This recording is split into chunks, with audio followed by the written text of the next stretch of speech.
Hi hello everyone, তোমরা সবাই কেমন আছো? তো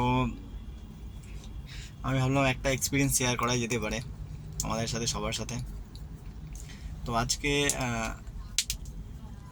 আমি গিয়েছিলাম টালিগঞ্জের দিকে, ঠিক আছে? টালিগঞ্জের দিকে গিয়েছিলাম।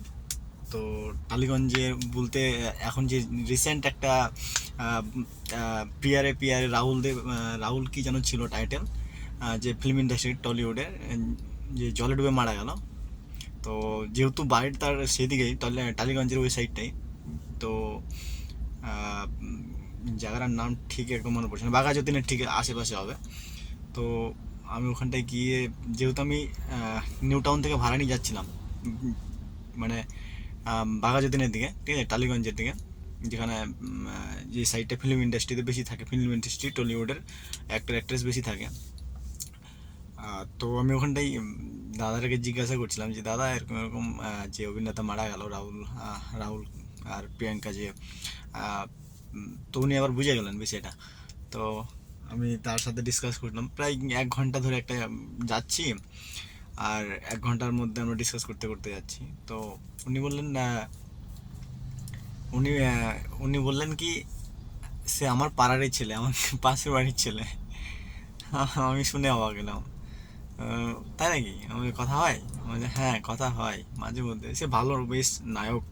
মানে উম, আমরা তো টলিউডে থাকি, মানে টালিগঞ্জে থাকি, আর ওরা তো টলিউডে ই করে, এক একজন এক এক রকম, যা যেটা ভালো লাগে তাই সেটা করে। তো রাহুল বেশ নরম ধরনের ছেলে ছিল, বেশ উম, নাচ নাচ মানে নাচ গান বা গায়ক লেখক সব দিক থেকে পারফেক্ট ছিল। তো সেটুকু বলে বেশি দাদার সাথে সেরকম কথা হলো না। তারপরে ঠিক আমি আবার নিউ টাউনের দিকে আসবো, আবার ব্যাক টু ব্যাক আসবো, ঠিক আছে? তো ব্যাক টু ব্যাক, এক সেকেন্ড উঠে দিন।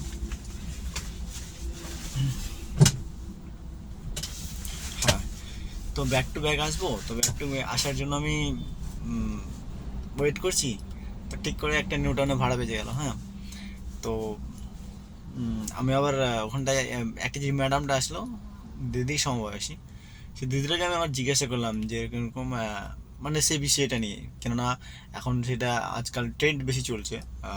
তারা যতগুলো অ্যাক্টার, যতগুলো অভিনেতা ছিল, অভিনেত্রী, নায়ক নায়িকা, সব কম বেশি প্রোটেস্টের জন্য তারা রাহুল দেবের বাড়িতে গিয়েছিল, ওখানটায় থানায় গিয়েছিল, ডায়েরি করেছিল। তো সেগুলো সোশ্যাল মিডিয়াতে দেখা যাচ্ছে। তো আমার একটি কিউরিয়াসিটি জাগলো যে তারা এই সাইড থেকে, তো আমি একটু জিজ্ঞাসা করে দেখি। তো ইন ডিটেলসে দিদিটা আমার সাথে ডিসকাস করলো, ম্যাডামটা আর কি। তাকে গাড়ি ওঠা মাত্রই আমি তাকে জিজ্ঞাসা করলাম। তো সে আমার সাথে 1 ঘন্টা ধরে, অলরেডি এক এক ঘন্টার উপরে আমরা কথা বলতে বলতে মানে ডিসকাস করতে করতে, ইনকোয়ারি মানে আমি জিজ্ঞাসা করছিলাম আর কি, র্যান্ডমলি। তো সে বলছে যে সে পাশের বাড়ি, ওখানে ভাড়াটা আমিও রিসিভ করেছিলাম 600 মিটারের মধ্যেই। তো বলছে সে আমাদের পাড়ার গ্রাম, পাড়াটা ছেলে। ও, ওরা তো এরকমই ঘুরে বেড়ায় টলিউডে। আমরা বলি সবাই সেলিব্রিটি, কিন্তু আমাদের কাছে তো পাড়াটার ছেলে সব এরকম এরকম এরকম এরকম। আমি বলছি তোমার কাছে পাড়ার ছেলে হতে পারে, কিন্তু আমরা তো আবার দূর থেকে একটু সেলিব্রিটির মতো মনে করি, আর বেশ একটু ভ্যালু দিই। বলছে হ্যাঁ, দূর থেকে একটু সবাই এরকম করে, ভ্যালু দেয়। যার যেটা প্রফেশন আছে, যার যে প্রফেশনে থাকে, তার প্রফেশনে যাকে যে ডাকে তাকে চার্জ দিতে হয়। তার অডিশনে যায়, তারা বিভিন্ন অনুষ্ঠানে নিয়ে যায়, তারা সেখানটায় চার্জ করে, এগুলো হয়ে থাকে। তো আমি আবার জানতে শুরু করলাম যে সে তখন নিজে থেকে বলতে শুরু করলো, মানে যে এরকম এরকম আমি আর কয়েল একসাথে পড়াশোনা করতাম। মানে কয়েলের বান্ধবী। বলছে আমি আর কয়েল একসাথে পড়াশোনা করতাম, সে প্রডিউসারকে বিয়ে করেছে। সে প্রডিউসারকে এই জন্য বিয়ে করেছে কারণ সে তার অ্যাকচুয়াল ফিল্ম ইন্ডাস্ট্রিতে আছে, ফিল্ম ইন্ডাস্ট্রিতে যদি সে দেখলো যদি প্রডিউসারকে না বিয়ে করে, তার ফিল্ম পাচ্ছে না। তো ফিল্ম করার জন্য বা করার জন্য পাঞ্জাবিকে বিয়ে করেছে। তারপর এক্স ওয়াই জেড অনেক কিছু শেয়ার করলো। তো আমরা একটা ধারণা রাখি যে তারা সেলিব্রিটি, তারা বিশাল বড়, তারা এটা ওটা। অ্যাকচুয়ালি সেই দিদিটা আমার সাথে, ম্যাডামটা আমার সাথে ডিসকাস করছে যে এমনটা কিছুই না। আমরা একটু দূর থেকে জানি, বুঝি, তো বেশি ভ্যালু দিয়ে দিই। তারাও মুভি করার জন্য, তারাও বিভিন্ন মানে টালিগঞ্জে বিভিন্ন থিয়েটার আছে, বিভিন্ন শুরু, সরি কী বলছি আমি, শুরু, বিভিন্ন থিয়েটার আছে, বিভিন্ন মুভি শ্যুট হয় যেখানে, সেগুলো আছে, বক্স অফিস আছে। তো ওগুলোতে তারা কাজ পায় না। সত্যি কথা বলছে, কাজ পায় না। তারা কাজ পায় না, কাজের জন্য ওয়েট করে। একটা ফিল্ম প্রডিউস হলে সেখানে বিভিন্নভাবে সাইড রুল, বিভিন্নভাবে রোজগারের জন্য, তারা কাজের জন্য মানে একটা এক্সপেক্ট রাখে।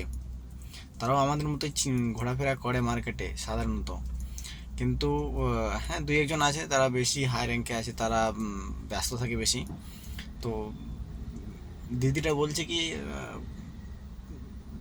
জাস্ট নর্মাল, আমরা এরকমই মেশামেশি করি। তারপর বলতে শুরু করলো যে আমি আর কয়েল একসাথে পড়াশোনা করতাম, আমরা একই ক্লাসমেট, ফ্রেন্ডের মধ্যেই ছিলাম আমরা। কিন্তু সে এত চুচকি ছিল।